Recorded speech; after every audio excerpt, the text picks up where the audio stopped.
Jaz sem Janin Klemenčič, tole tukaj je pa Matjaž Prosen, pozdravljen, ki ga že poznamo in smo se že zadnjič pogovarjali o tem, da je on med drugim precej križaril po Afriki.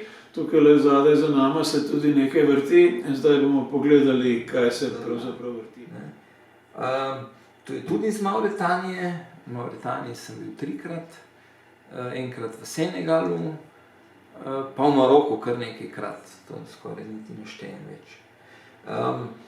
No in tako, recimo, s sabo imam šotor, bencinski gorilnik, ker bencin je energent, ki mi ga ne bo zmanjkalo, ne, recimo brez plina hitro ostaneš, ne, brez benzina ne bom ostal, ker ga poganja motor, no.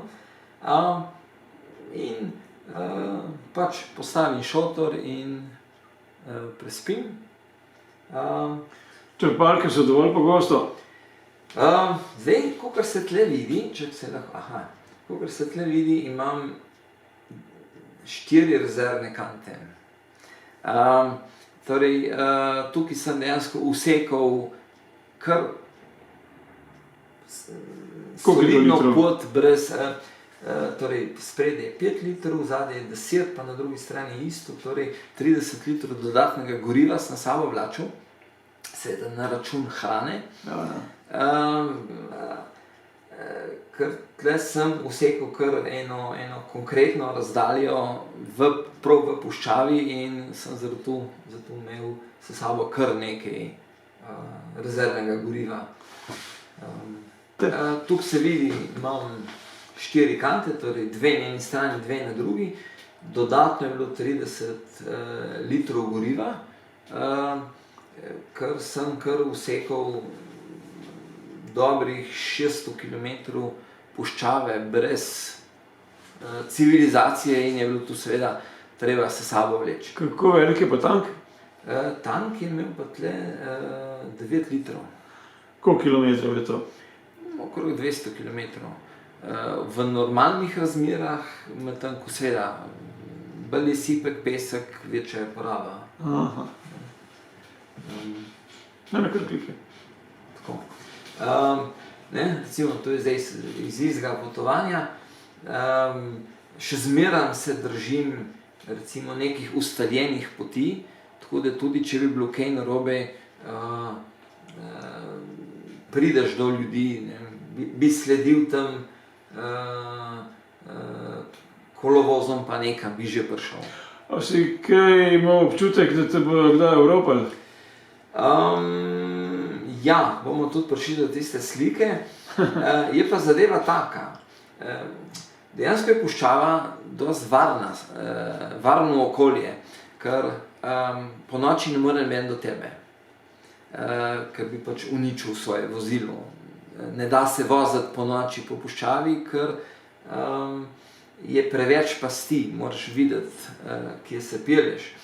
Torej, postaviti šotor sredi puščave je dosti varna zadeva. Poleg tega z motorjem sem bistveno hitrejši kot z avtomobilom in kdorkoli bi zdaj prišel, bi mu zelo hitro lahko pobegnil. Ampak tudi drugače, nisem imel nekih slabih izkušenj. Tudi zaradi tega, ker mogoče ne pašem v tisti klasičen kontekst.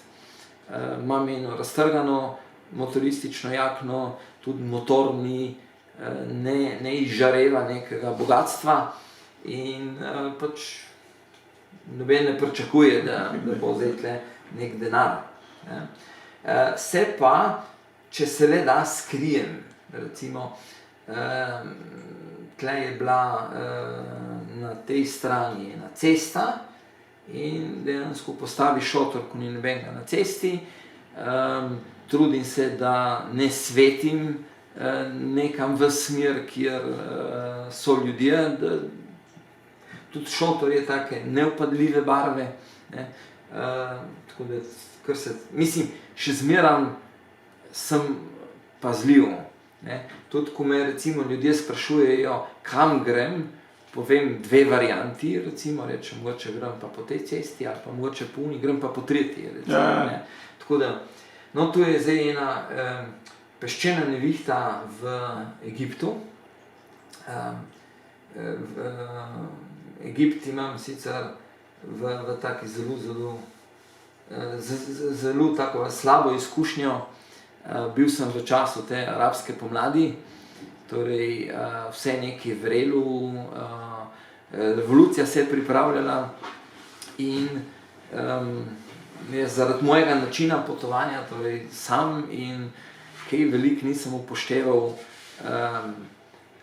zapovedi policajev, so me potem v neki točki, so se me naveličali in so me za 3 dni zaprli.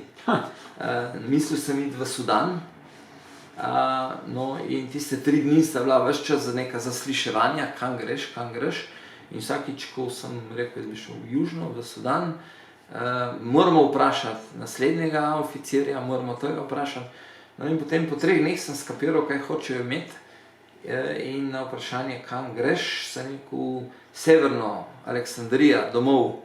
In so mi izročili potni list, ključe motorja in so rekli welcome. In potem je bilo pa še tako, da na checkpointih mi ni bilo treba več kazati niti dokumentov, ker so vedeli, kdo sem. V Suezu pa sem pomislil spet, sem rekel, zdaj 4 dni v Aleksandriji, kaj bom jaz tam počel? In ko so me na checkpointu vprašali, kam grem, sem rekel, levo Aleksandrija, zavil sem pa desno na Sinaj. No, pa sem imel težave na 2 checkpointih, pa so pa se spet malo navadili, da sem tisti nor slovenski. Čakaj, to eni drugim javijo, kdo je prišel mimo, pa da bo prišel do njih? Tu so si... Tako da so te že pričakovali. Tako, in je bilo, a si ti tisti Slovenci, ja, gremo dalje. No, in ves čas se je očitno za mano voza spremstvo, torej, tako da ga jaz nisem niti videl, ampak enkrat sem pa tankal sredi ceste in čez 2 minuti se je ustavil policijski avto za mano in a imaš težave, a kaj pomagamo. Bili so zelo korektni, mogoče tudi delno zaradi tega, ker me niso vedeli kam dati, ker je moja prijateljica je bila konzulka v Egiptu in mogoče tudi zaradi te naveze.